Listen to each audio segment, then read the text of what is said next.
Imagine, just for a second, spending $1 billion to create a brand new cutting-edge smartphone. I mean, you've got the absolute best tech, a super sleek design, and this incredibly expensive, flashy marketing campaign. But then, launch day finally rolls around, and you discover a terrifying reality. Absolutely nobody wants to buy it. No way, right? Sounds impossible. But honestly, it happens a lot more often than you might think. You see, the difference between a product that becomes a massive global sensation and one that just, completely disappears forever usually boils down to one simple billion-dollar thing.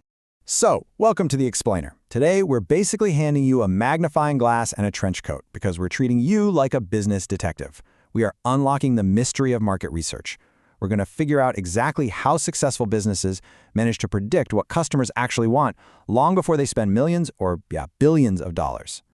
All right, let's look at our case file objectives for today's briefing. We're covering the billion-dollar mistake, what market research actually is, primary versus secondary data, qualitative versus quantitative, the science of sampling, and finally, we'll solve the case. Okay, Section 1, the billion-dollar mistake. Guessing costs money. Picture this highly relatable scenario.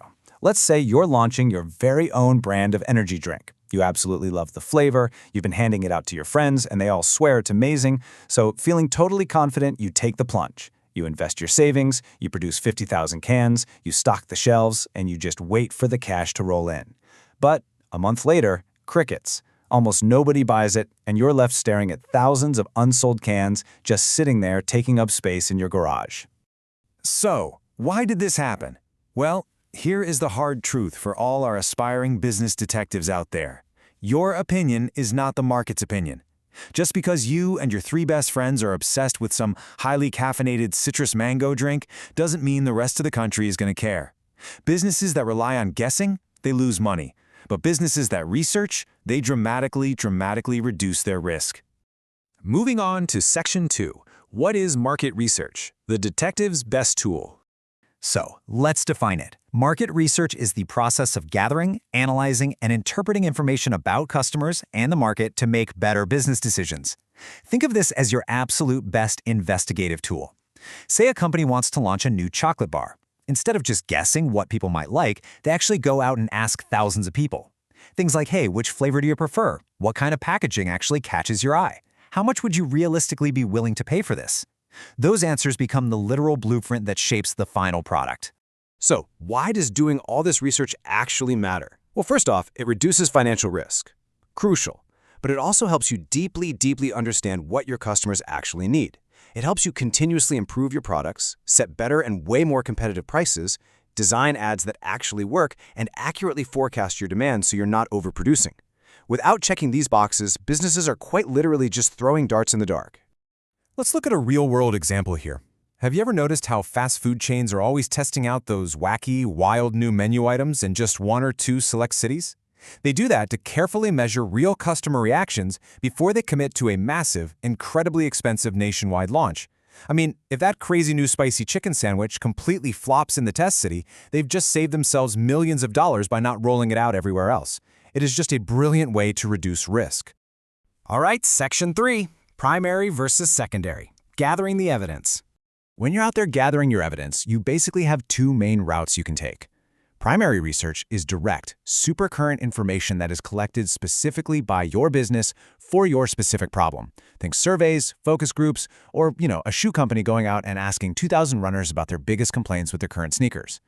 It's incredibly relevant, but man, it is expensive and it takes a lot of time.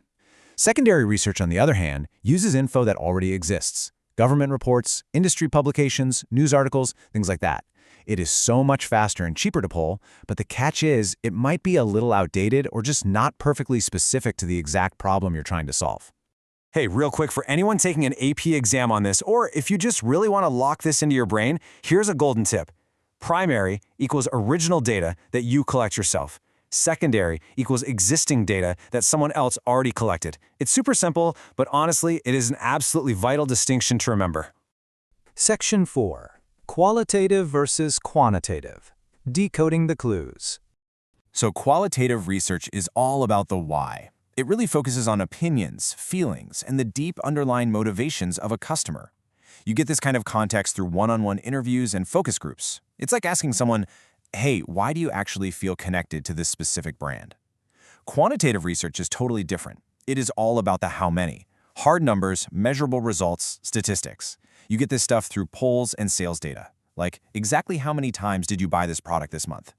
To truly crack a business case, you really need both, the emotional feelings and the cold hard numbers. They paint the complete picture together. Which brings us to Section 5, the science of sampling. Who are you asking? Because we obviously can't ask every single human on Earth, right? So we use a sample. A sample is just a smaller group that's chosen to represent the larger population, but you've got to follow the rules of science here. Good samples have to be large enough to be statistically significant, they have to be random, and most importantly, they absolutely must be representative of the larger population. If you mess that up, you get a bad sample, and a bad sample gives you completely misleading results that will totally derail your entire investigation. Like, just imagine a major bank is trying to design a brand new 401k retirement package. They decide, hey, let's hit the streets, get some primary research done. But then they go and exclusively survey 14-year-olds hanging out at a local skate park. I mean, it's hilarious, right? It's completely absurd. Surveying only teenagers about retirement savings is a guaranteed way to get terrible, misleading results because they don't represent the target market at all.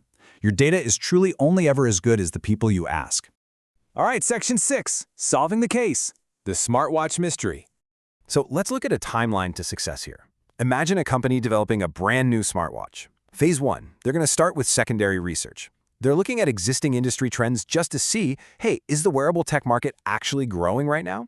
Then, Phase 2, they run quantitative surveys to figure out broad customer preferences, like what fitness features do people actually care about? Moving into Phase 3, they bring real people into qualitative focus groups. They want those deep, emotional opinions on the physical design, how the watch actually feels on the wrist. And finally, Phase 4, prototype testing. They hand the actual working watch to a select sample of users so they can refine the product before the huge public launch. It's this beautifully layered approach that basically eliminates uncertainty and just massively boosts their chances of creating a hit product. And that brings us to our practical takeaway, the detective's checklist. Seriously, keep these 3 steps handy for whenever you have a big idea. Step 1, never ever assume customers think exactly like you do. Think back to that failed energy drink.